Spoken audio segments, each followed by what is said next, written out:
Hello there, BattleTech and Mech Warrior fans. Welcome back to another video. This is a video I actually didn't want to do, and I think it's enough said. We're going to have a look at, and it's going to be a very short video because I try to be positive about the hobby always on my videos.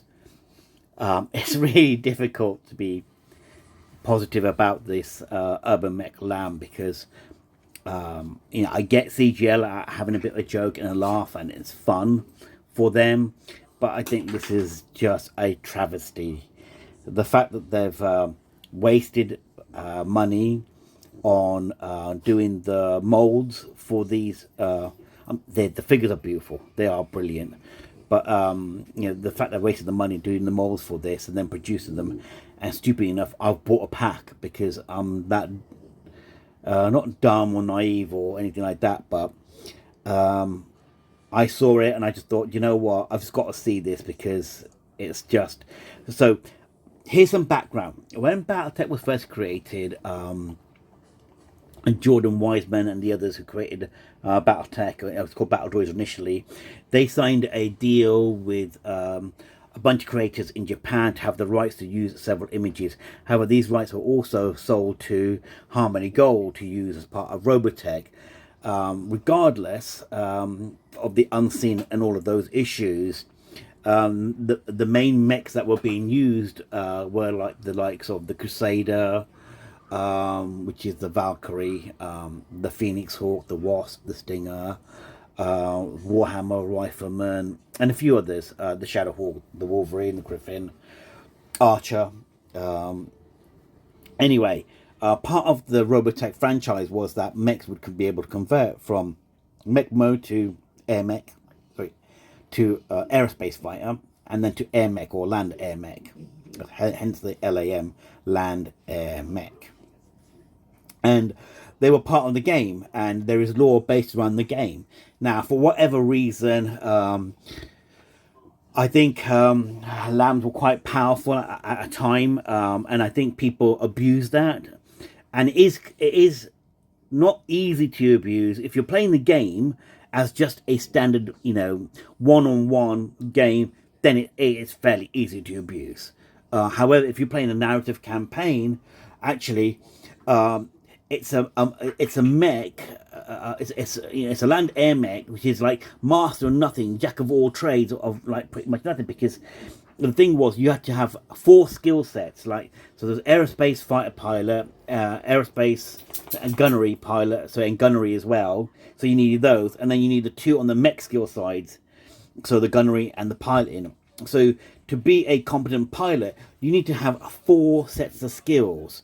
So you couldn't really increase a lot of your skill sets to, be good as a mech warrior or as an aerospace fighter pilot. Not just that, but as part of the aerospace fighting mode, so the land air mech mode originally, you used to get a +2 modifier to fire as well for being an aerospace fighter fighting along on those lines. So it was really hard, for them, and they would struggle. Plus, yes, the mechs weighed a bit more, etc., and they had a bit more armament and armor, but it was tough going. It's really difficult to, get better. And I guess you could, there were some competent land air mech pilots, but it was hard, and also they were very rare. So, the other thing to bear in mind was that I'm pretty sure if you were in air mech mode and you were shot out, the critical hit tables were very savage. You would crash and blow up and burn, and mech warrior would die.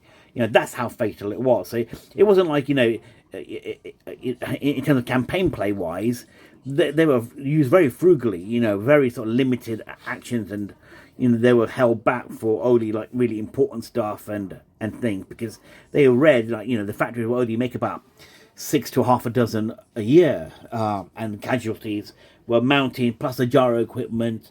Anyway, regardless, so that's me. I'm gonna say this was going to be a short video.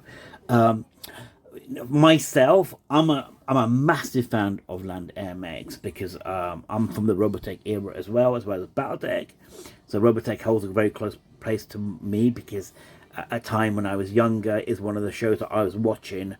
I fell in love with the whole kind of sci-fi genre, manga, and everything else. And when BattleTech came across, was there, the Phoenix Hawk and the Wasps and the Stingers. They were I mean, there was very limited pool of mechs at the time when Battle Droids and BattleTech originally came out, but they were my mechs of choice. You know, they were brilliant, and I wasn't. You know, we didn't have the rules for them to be land air mechs at the time. It was only much later on that came in. And by that time, you know, we missed out on playing with the land air mech kind of mode as well, and they were hard to find anyway. So, but it still holds a really sort of close place to my own heart. So to see them, you know, do the UrbanMech, which actually isn't it's not canon really. It's just a joke, and I get it. It's ha, funny. I'm not laughing. I can see the funny side of it, but I just wish they'd actually just done the land air mix and done it and done it brilliantly. Because there are people, whilst there's, it seems like, you know, online there's a lot of people who don't like the land air mix. Fine, whatever, you know, you do you. If you don't like them, you don't have to use them, and I'm sure you don't use them, and hence that's great.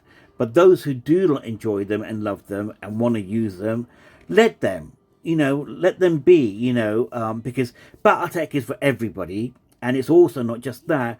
You can make BattleTech what you want it to be, and that's the beauty of this game. Like, you know, I can run a campaign and, you know, focus in particular areas and create this, that, and the other, and it doesn't matter because it doesn't harm anybody else. So at the end of it, you know, I think it's really important that Catalyst, you know, understand that, you know, that there are fans of all types. And doing something like this, it's not really a slap in the face, but it is. And I kind of feel like, you know what? There are better things to be doing, like actually focus on the Kickstarter and doing that properly and making sure that there was quality assurance and they had a decent project manager that was checking things and being able to communicate on all of that. I'm not going to go too much into that because, you know, it is a bit of a disaster in itself, and I've backed it massively. I'm not worried. I'm sure we're going to get all the stuff, but it really hurts when you're, you know, in the UK or in Europe or rest of the world even, and like, you know, for the last 2 months, America's been getting all of their stuff. Sorry, I didn't want to be doing this. I didn't want to go into this tirade of like me having to go about the Kickstarter because, you know, it is what it is.